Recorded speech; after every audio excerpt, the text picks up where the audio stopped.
Hi అండి, అందరికీ నమస్తే. నేను మీ నిఖిలని. వెల్కమ్ బ్యాక్ టు శ్రీ అంచేత్ రుచులు.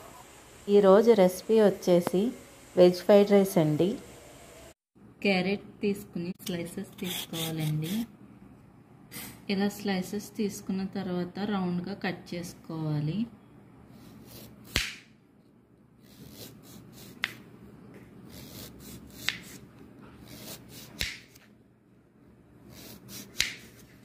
ఇలా రౌండ్గా కట్ చేసుకున్న వాటిని ఇలా సన్నగా తరుముకోవాలి.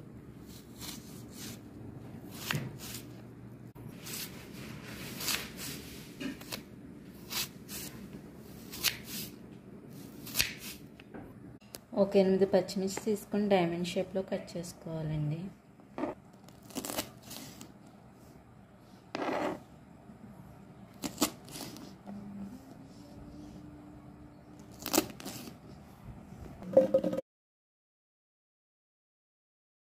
క్యాబేజీ తీసుకొని సన్నగా క్యారెట్ ముక్కల్లాగా తరుముకోవాలి.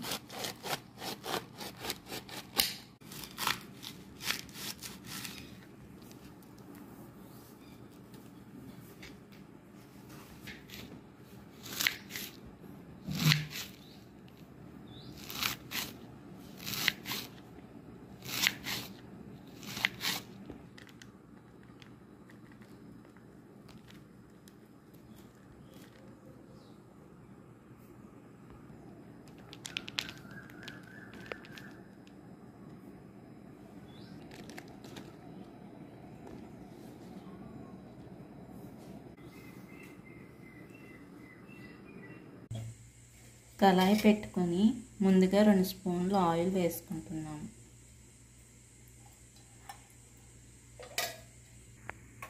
ఆయిల్ హీట్ ఎక్కిన తర్వాత కొన్ని జీడిపప్పులు వేయించుకుంటున్నాం. జీడిపప్పు వేగిన తర్వాత ఒక బౌల్లోకి తీసుకోవాలి.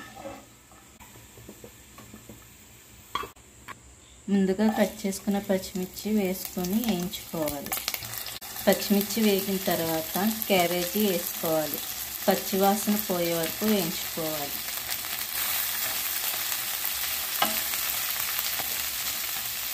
పచ్చివాసన పోయిన తర్వాత ముందుగా నానబెట్టుకున్న గ్రీన్ పీస్ బఠానీని వేయించుకుంటున్నాం. టేస్ట్ కోసం స్వీట్ కార్న్ కూడా వేసుకొని వేయించుకోవాలి.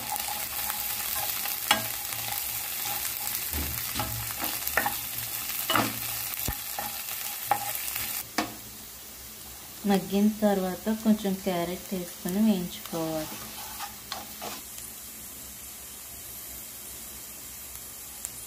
ఇలా మగ్గిన తర్వాత రైస్ వేసుకోవాలి. ముందుగా ఉడికించుకొని చల్లారి పెట్టుకున్న రైస్ వేసుకొని తగినంత ఉప్పు వేసుకోవాలి. ధనియాలు జీలకర్ర పొడి సరిపడగా చల్లుకోవాలి. బ్లాక్ పెప్పర్ పొడి కొంచెం వేసుకోవాలి టేస్ట్ కోసం. వేసుకుని మొత్తం ఒకసారి కలుపుకోవాలి.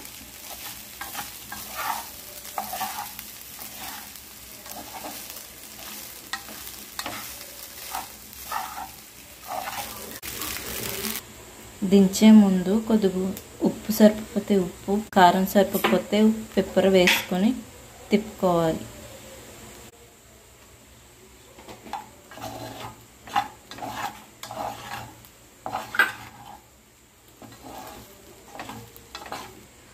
దించే ముందు కరివేపాకు వేసుకోవాలి. మంచి అరోమా వస్తుంది. కొత్తిమీర ఉంటే కొత్తిమీర కూడా వేసుకోవచ్చు. మాకైతే అందుబాటులో లేదు. వేసుకుని ఒకసారి తిప్పుకోవాలి.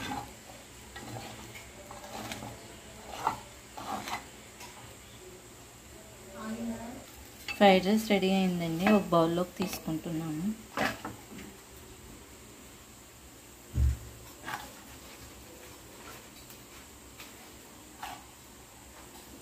జీడిపప్పు, ఆనియన్, లెమన్తో గార్నిష్ చేసుకోండి. మీరు కూడా చేసుకుని నాకు కామెంట్ చేయండి. లైక్ చేయండి, షేర్ చేయండి, సబ్స్క్రైబ్ చేసుకోండి. Thank you for the watching. మీ ఫ్రెండ్స్కి కూడా ఫార్వర్డ్ చేయండి.